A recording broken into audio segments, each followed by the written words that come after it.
안녕하세요. 교통사고 보험 전문 전경근 변호사입니다. 자, 이번 영상에서 설명드릴 내용은 운전자 보험을 활용해서 형사 합의를 할 때 절차가 어떻게 진행되는지입니다. 운전자 보험에 가입했으니까 교통사고에 대해서 안심하고 계신가요?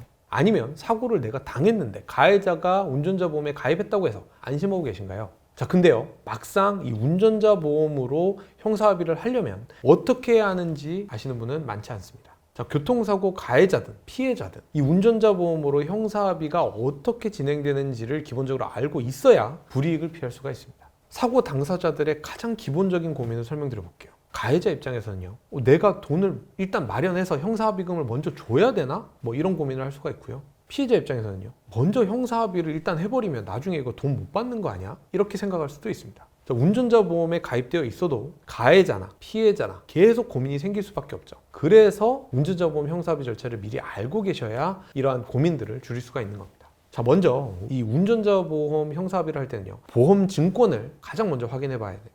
자, 보험 증권을 보면 운전자 보험이 적용이 되는지, 적용이 되면 얼마가 적용이 되는지 확인할 수가 있습니다. 형사합의금이 최대 얼마인데 피해자의 피해 정도를 고려하면 최대 얼마가 나오고 변호사 보수가 얼마가 지원되고 언제부터 지원되는지, 자, 이런 모든 정보들을 보험증권의 세부 내용을 봐야 파악할 수가 있습니다. 자, 보험증권이 어떻게 언제부터 적용되는지 봐도 어려워서 도저히 모르시겠다면 일단 보상금회사한테 문의 주시면 됩니다. 보험증권을 함께 보면서 이 형사합의 시점부터 형사사건 처리를 상의해 보실 수가 있습니다. 자, 그리고요, 그 다음에는 이제 운전자 보험으로 형사 합의를 할 때 합의금을 먼저 지급하는 게 아니라 형사 합의를 하고 나서 보험금 청구하는 구조입니다. 많은 교통사고 이 피해자분들이 궁금해하시는 부분이 왜 먼저 형사 합의금을 받지도 않았는데 형사 합의서에 도장부터 찍으라고 하지? 이런 부분입니다. 일단 형사 합의는 맞지만요, 운전자 보험에서 형사 합의금이 나오기 때문에 보험금 청구의 성격을 갖고 있습니다.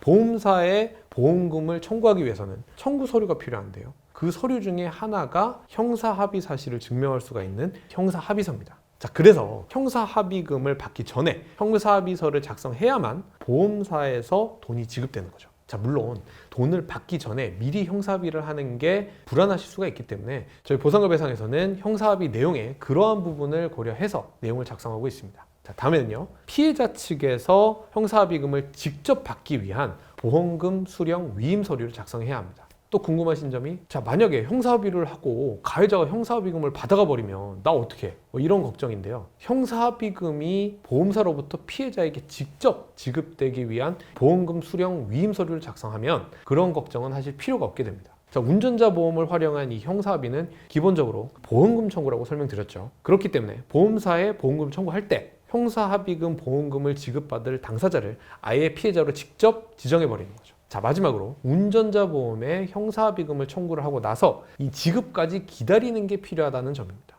나 형사합의 했는데 왜 이렇게 돈이 지급이 안 되지? 하는 걱정들도 많이들 하십니다. 자, 근데요, 보험금은 서류를 준비했다고 해서 그 다음날 이렇게 청구하고 바로 턱 이렇게 지급되지는 않습니다. 자, 보험사에서 서류를 받은 다음에 빠진 서류가 있다면 서류를 보완해야 되고요, 또 형사합의와 관련된 주요 내용들을 검토를 해서 이 보험금 지급이 타당한지를 또 확인해야 되고요, 최종적으로 내부 지급 결제가 나면 형사합의금 보험금이 지급이 됩니다. 자, 보통 저희가 보험사에 이렇게 보험금을 청구한 시점부터 약 한 달에서 한 2달 정도 걸리게 되는데요, 이러한 절차를 이해하고 있어야 가해자, 피해자 모두 다 불안하지 않고 기다릴 수가 있습니다. 그 이후에 이러한 절차가 다 끝나야 보험사가 형사합의금을 피해자의 계좌로 지급을 하게 되고요, 그러면 운전자 보험 형사합의 절차가 끝납니다. 자, 정리해보면요, 첫 번째, 운전자 보험증권의 내용을 확인하고 분석하는 것. 두 번째, 운전자 보험회사에 형사합의금을 청구하는 것. 세 번째, 피해자가 직접 수령할 것을 지정해 놓는 것. 네 번째, 청구를 해놓고 보험금 지급되기의 과정을 거치는 것. 이런 것들을 순차적으로 다 거쳐야 운전자 보험에서 형사합의금이 딱 지급이 되게 됩니다.